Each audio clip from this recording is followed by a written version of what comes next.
আয় অসুবিধা নাই নাও নিচু কর ঘন্টা করতে হবে না হ্যাঁ তার বাস খেতে ঘন্টা খেতে ঘন্টা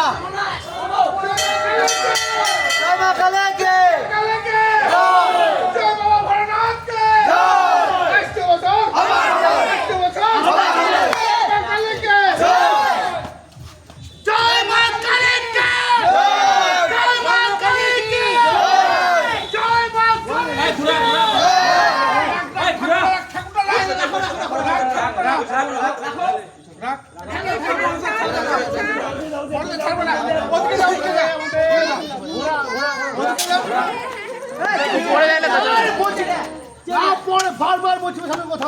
বলবে না মা কালী দিব্যি